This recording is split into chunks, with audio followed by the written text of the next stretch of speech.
Assalamualaikum warahmatullahi wabarakatuh. Saya Rahmatus Somia akan menjelaskan tentang hijrah Rasulullah ke Madinah dan makna di balik hijrah. Hijrah ke Madinah.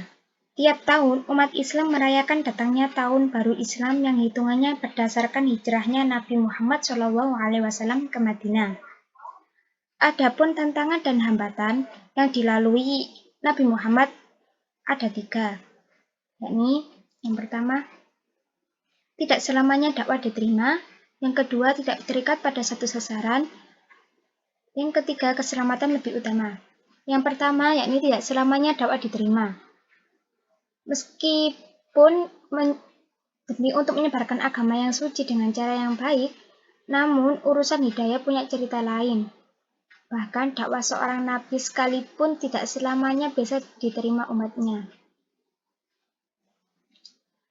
Meskipun Rasulullah SAW dari segi nasab beliau keturunan suku Quraisy dari kalangan Bani Hashim yang terbaik di Mekah, bahkan di semua negeri Arab.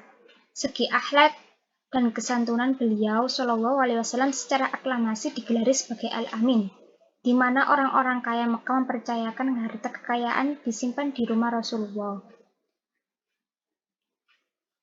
Materi dakwah beliau tidak pernah menyinggung urusan politik praktis, semisal ingin menjatuhkan penguasa dan menggantinya dengan dirinya sendiri. Dakwah beliau juga bukan karena ingin mendapatkan popularitas, apalagi harta yang banyak. Justru para pemuka Mekah menawarkan kepada beliau untuk diangkat menjadi raja yang berkuasa di seluruh negara Arab. Selain juga tawaran untuk diberikan kekayaan berlimpah dan dijadikan orang yang paling populer. Namun semua tawaran itu ditolak oleh Rasulullah, sebab memang bukan itu tujuan dakwah beliau. Tujuan dakwah beliau sederhana, yaitu berhenti menyembah berhala dan Tuhan selain Allah, menerima risalah dari langit dan di bawahnya. Jadi intinya itu Rasulullah SAW itu malah ditolak oleh pemuka Mekah karena belum dapat hidayah saja. Memang begitu skenario dari Allah SAW. Yang kedua, yakni tidak terikat pada satu sasaran. Manakala dakwah sudah disampaikan dengan cara sebaik mungkin dan isinya tidak untuk kepentingan duniawi, tetapi masih juga tidak bisa berkembang lagi, maka sudah gilirannya untuk mencari ladang dakwah yang baru, dan jangan hanya terikat pada satu tempat saja.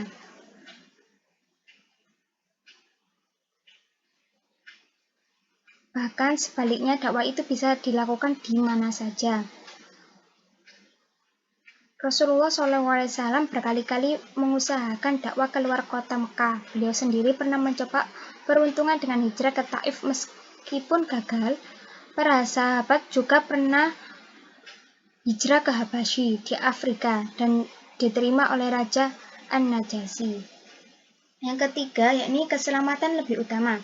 Keselamatan lebih utama semakin terancam, maka ada kewajiban untuk menyelamatkan diri dan bukan berdiam saja menunggu nasib atau pasrah, diniayah dan disakiti oleh Allah. Allah SAW telah menegur orang yang mencelakakan diri sendiri, yang mana dijelaskan pada surat An-Nisa ayat 97. Jadi kita disuruh oleh Allah atau diutus oleh Allah untuk menyelamatkan diri kita sendiri apabila diri kita terancam dari bahaya. Selanjutnya, apa arti hijrah? Kata hijrah berasal dari bahasa Arab, artinya meninggalkan, menjauhkan dan berpindah tempat. Hijrah yang dilakukan Nabi Muhammad dan sahabatnya dari Mekah ke Madinah dengan tujuan untuk mempertahankan dan menegakkan risalah Allah yang berupa akidah syariat Islam.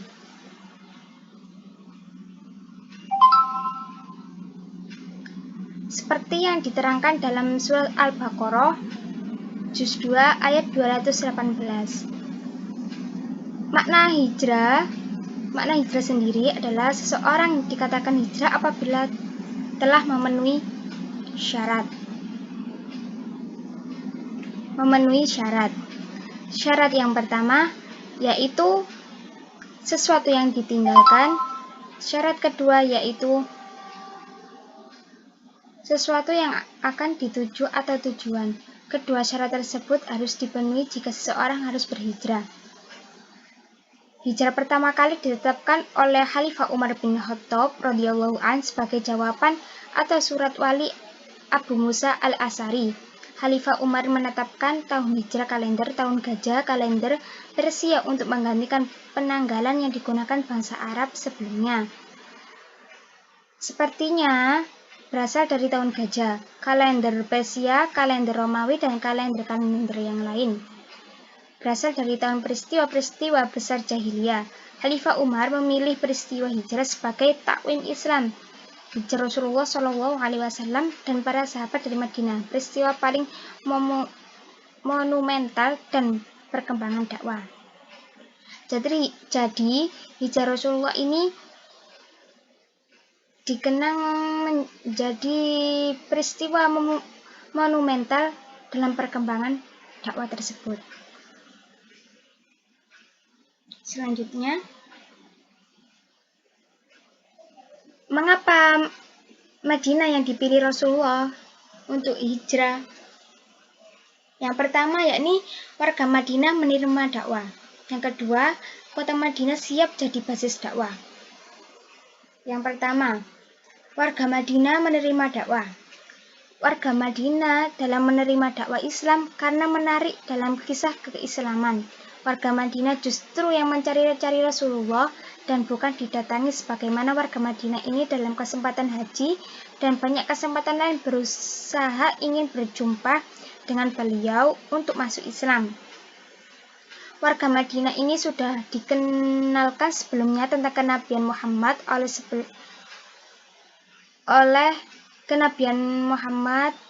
oleh orang-orang Yahudi yang berdatangan ke kampung halaman mereka. Maka alih-alih menentang dakwah yang mereka lakukan justru ingin segera bertemu dengan Rasulullah untuk masuk Islam dan meminta agar ada sahabat yang diutus ke Madinah untuk mengajarkan ilmu-ilmu keislaman. Rasulullah SAW mengutus Mus'ab bin Umair ke Madinah. Yang kedua yakni kota Madinah siap jadi basis dakwah, yaitu kota Madinah juga menjadi event haji 2 tahun berturut-turut. Telah terjadi 2 kali baiat di Aqabah yang dilakukan oleh 12 kepala kabilah Madinah kepada Rasulullah SAW. Di Madinah, Rasulullah mendapatkan semua hal yang tidak bisa didapatkan di Mekah. Dakwah di Mekah tidak ada basis dukungan dari pusat kekuasaan, yang ada malah permusuhan besar, sedangkan di Madinah secara aklamasi beliau malah diangkat menjadi pemimpinnya. Artinya bukan lagi didukung penguasa, malah beliau sendiri yang jadi penguasanya. Di Mekah keselamatan Nabi selalu menjadi taruhan, sementara di Madinah justru Rasulullah yang menjadi penguasa dan penjamin keselamatan non-muslim.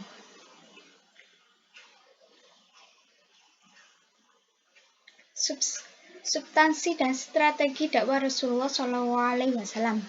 Setelah Nabi hijrah ke Madinah, kota Madinah dijadikan pusat jamaah kaum muslim dan menjadi ibu kota negara Islam yang didirikan oleh Nabi dengan dirubah namanya Madinah yang semula bernama Yasrib.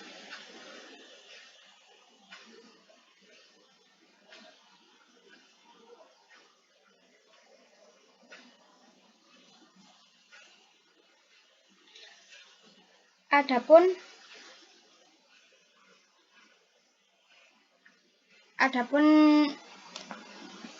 yang menjadi tuntunan untuk para kaum Madinah itu ada 5. yang dilakukan Nabi Muhammad ada 5. Yang pertama yakni pembinaan masjid, yang kedua pengukuhan persaudaraan, yang ketiga pembentukan piagam, yang keempat strategi ketentraman, yang kelima yakni hubungan luar. Yang pertama pembinaan masjid. Masjid merupakan institusi dakwah pertama yang dibina oleh Rasulullah SAW setibanya baginda di Madinah. Ia menjadi nabi pergerakan Islam yang menghubungkan manusia dengan penciptanya serta manusia sesama manusia. Masjid menjadi lambang akidah umat Islam atas keyakinan tauhid mereka kepada Allah. Pembinaan masjid dimulakan dengan membersihkan persekitaran kawasan yang dikenali sebagai mirbat dan meratakannya sebelum menggali lubang untuk diletakkan batu-batu sebagai asas binaan. Rasulullah SAW sendiri yang meletakkan batu-batu tersebut. Batu-batu itu kemudian disemen dengan tanah liat sehingga menjadi binaan konkret. Yang kedua yakni mengukuhkan persaudaraan. Rasulullah SAW mempersandarkan kaum muhajirin dan ansor. Kaum muhajirin dan ansor ini diasaskan kepada kesatuan cinta kepada Allah serta penganggaan akidah tauhid yang sama. Persaudaraan ini membuktikan kekuatan kaum muslimin melalui pengorbanan yang besar sesama mereka tanpa membeda-beda pangkat, bangsa dan harta. Selain itu, ia turut memadamkan api persengketaan di kalangan suku kaum Aus dan Hajaras. Sebagai contoh, Abu Bakar dipersaudarakan dengan Harisa bin Zaid, Ja'far bin Abi Thalib dipersaudarakan dengan Mu'az bin Jabal, dan Umar bin Khattab dipersaudarakan Itbah bin Malik, begitu seterusnya sehingga tiap-tiap orang dari kaum Ansor dipersaudarakan dengan kaum muhajirin. Yang ketiga yakni pembentukan piagam. Pembentukan piagam Madinah sebagai sebuah negara yang menghimpunkan masyarakat Islam dan Yahudi daripada berbagai bangsa memerlukan kepada satu perlembagaan khusus yang menjaga kepentingan semua pihak. Rasulullah telah menyediakan sebuah piagam yang dikenal sebagai piagam Madinah untuk membentuk sebuah masyarakat di bawah naungan Islam. Piagam ini mengandung 32 pasal yang menyentuh segenap aspek kehidupan termasuk akidah, akhlak, kebajikan, undang-undang, kemasyarakatan, ekonomi, dan lain-lain sebagainya. Di dalamnya juga terkandung aspek khusus yang mesti dipatuhi oleh kaum muslimin, seperti tidak mensyirikkan Allah, tolong-menolong sesama mukmin, bertakwa, dan lain-lain. Selain itu juga, bagi kaum Islam, mereka pasti berkelakuan baik kepada kaum Islam di Madinah. Piagam ini harus dipatuhi oleh semua penduduk Madinah. Islam atau bukan Islam, strategi ini telah menjadikan Madinah sebagai model negara Islam yang adil, membangun serta disegani oleh musuh-musuh Islam. Yang keempat yakni strategi ketentraman. Strategi ketentraman merupakan dakwah Rasulullah di Madinah untuk melebarkan perjuangan Islam ke seluruh pelosok dunia. Strategi ketentraman Rasulullah digeruni oleh pihak lawan, khususnya pihak musyrikin di Mekah dan negara-negara lain. Antara tindakan strategik baginda menghadapi peperangan ialah persiapan sebelum berlakunya peperangan, seperti pengitipan dan maklumat musuh. Ini berlaku dalam perang Badar. Rasulullah telah mengutuskan pasukan berani mati seperti Ali bin Abi Thalib, Sa'ad ibnu Waqqas, dan Zubair bin Awam untuk bersiap sedia menghadapi perang. Rasulullah turut membacakan ayat-ayat Al-Quran untuk mengerunkan hati musuh serta menguatkan jiwa kaum muslimin antara firman Allah Ta'ala.